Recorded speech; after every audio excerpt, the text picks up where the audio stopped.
Welcome back. ಸುದ್ದಿ ಡಬ್ಬಿಯ ಮೂರನೇ ಸುದ್ದಿಯನ್ನ ನಿಮ್ಮ ಮುಂದೆ ಇಡ್ತಾ ಇದ್ದೀವಿ. ಇದು ಬೆಂಗಳೂರು ಮೈಸೂರು ಹೆದ್ದಾರಿ ವಾಹನ ಸವಾರರು ನೋಡಲೇಬೇಕಾದಂತಹ ಸುದ್ದಿ. ಯಾಕಂದ್ರೆ ಈ ಭಾಗದಲ್ಲಿ ಹೋಗ್ತಾ ಇರುವಂತಹ ವಾಹನ ಸವಾರರಿಗೆ ಮತ್ತೊಂದು ಬಿಗ್ ಶಾಕ್. ಜುಲೈ 1ರಿಂದ ಮಂಡ್ಯ ವ್ಯಾಪ್ತಿಯ ಟೋಲ್ ಸಂಗ್ರಹ ಶುರು ಆಗತ್ತೆ. ಮಂಡ್ಯ ಜಿಲ್ಲೆಯ 55 ಕಿಲೋಮೀಟರ್ ವ್ಯಾಪ್ತಿಗೆ ಟೋಲ್ ಇರುತ್ತೆ. ಈ ಹಿನ್ನೆಲೆಯಲ್ಲಿ ಶ್ರೀರಂಗಪಟ್ಟಣದ ಗಣಂಗೂರಲ್ಲಿ ಟೋಲ್ ಪ್ಲಾಜಾವನ್ನ ನಿರ್ಮಾಣ ಮಾಡಲಾಗಿದೆ. ಏಕಮುಖ ಸಂಚಾರಕ್ಕೆ ಈಗ ಎಷ್ಟು ರೂಪಾಯಿಯನ್ನು ಕೊಡಬೇಕು ಅನ್ನೋದನ್ನ ನಾವು ನೋಡೋದಾದ್ರೆ ದರದ ಬಗ್ಗೆ ನಿಮ್ಮ ಮುಂದೆ ಇಟ್ಟಿದ್ದೀವಿ.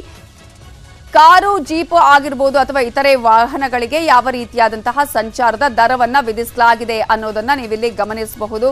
ಪ್ರಮುಖವಾಗಿ ಕಾರು, ಜೀಪು, ವ್ಯಾನ್ ಇದಕ್ಕೆ 155 ರೂಪಾಯಿ ಏಕಮುಖ ಸಂಚಾರಕ್ಕೆ.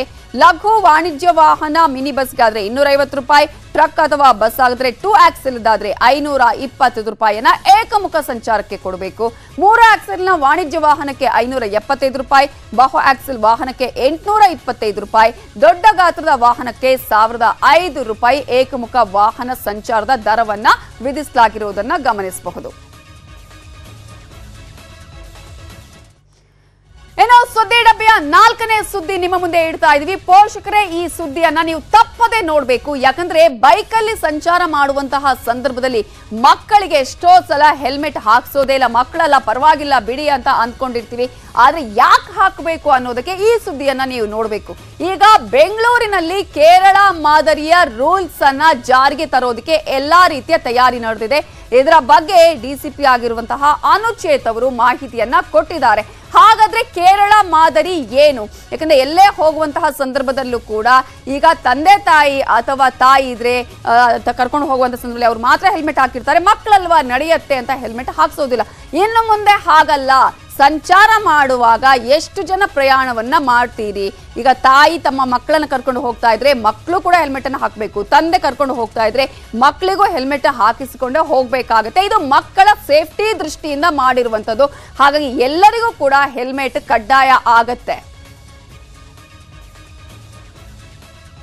ಮಕ್ಕಳ ಸುರಕ್ಷತಾ ದೃಷ್ಟಿಯಿಂದ ಮತ್ತು ಸಂಚಾರ ಸುರಕ್ಷತೆ ದೃಷ್ಟಿಯಿಂದ ಪ್ರತಿಯೊಬ್ಬರು ಯಾರು ವಾಹನದಲ್ಲಿ ಸವಾರಿ ಮಾಡ್ತಾರೆ ಅವರು ಹೆಲ್ಮೆಟ್ ಅನ್ನ ಧರಿಸತಕ್ಕದ್ದು. ಮಕ್ಕಳಂತ ಹೇಳಿ ನಾವು ನಿರ್ಲಕ್ಷ್ಯ ಮಾಡಿದ್ರೆ ಅದು ಬಹಳ ಒಂದು ಇದಾಗತ್ತೆ.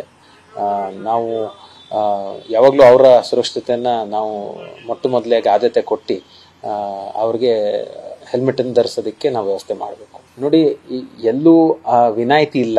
ನಾವು ಇಷ್ಟು ಜನ ಇಬ್ರು ಸವಾರರು ಇದ್ರೆ ಇಬ್ಬರೇ ಸವಾರರು ಇರಬೇಕು. ಇಬ್ಬರಿಂದ ಮೇಲ್ಪಟ್ಟು ಸವಾರ ಹಾಕಿದ್ರೆ ಅದು ತ್ರಿಬಲ್ ರೈಡಿಂಗ್ ಅಂತ ಕೇಸ್ ಆಗುತ್ತೆ.